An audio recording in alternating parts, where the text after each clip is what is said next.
राजस्थान के सुनहरे रेगिस्तान के बीच बसा था भव्य राज्य मारवाड़। वहां के युवा राजा आर्यवीर सिंह अपनी बहादुरी और शालीनता के लिए दूर दूर तक प्रसिद्ध थे। ऊंचा कद, तेजस्वी आंखें और दिल में प्रजा के लिए अथाह प्रेम, वे सचमुच एक आदर्श राजा थे। लेकिन उनके दिल के महल में अब तक किसी रानी की जगह खाली थी। एक दिन महल के पास बहती चांदी सी चमकती नदी के किनारे आर्यवीर शिकार के बहाने निकले। वहीं उन्होंने पहली बार उसे देखा, सफेद और गुलाबी लहंगे में, बालों में हल्की हवा लहराती हुई। उसका नाम था मृणालिनी। वह कोई साधारण लड़की नहीं थी।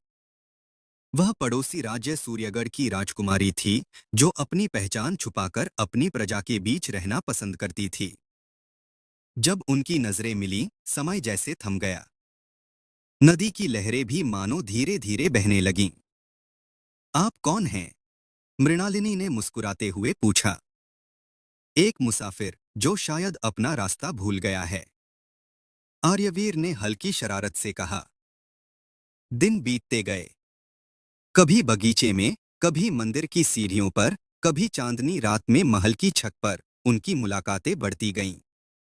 आर्यवीर को मृणालिनी की सादगी से प्यार हो गया और मृणालिनी को उनके विनम्र स्वभाव से। लेकिन किस्मत ने एक कठिन मोड़ लिया। एक दिन दरबार में खबर आई कि सूर्यगढ़ की राजकुमारी लापता है। कभी सच सामने आया, मृणालिनी वही राजकुमारी थी। दोनों राज्यों के बीच वर्षों पुरानी दुश्मनी थी। दरबारियों ने इस रिश्ते का विरोध किया। आर्यवीर के सामने राज्य और प्रेम, दोनों में से एक चुनने का प्रश्न खड़ा था।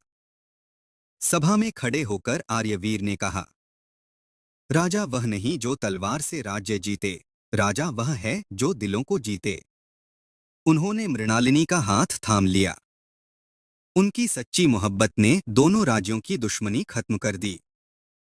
भव्य महल में शहनाइयां बजीं। हाथियों और घोड़ों के साथ शाही बारात निकली। सारे राज्य ने मिलकर उनके प्रेम का जश्न मनाया। और इस तरह राजगढ़ और सूर्यगढ़ एक हो गए, सिर्फ राज्यों के रूप में नहीं, बल्कि दो धड़कनों के रूप में। इसी कहानी के दूसरे भाग के लिए हमारे साथ बने रहें और चैनल को लाइक, शेयर और सब्सक्राइब जरूर करें।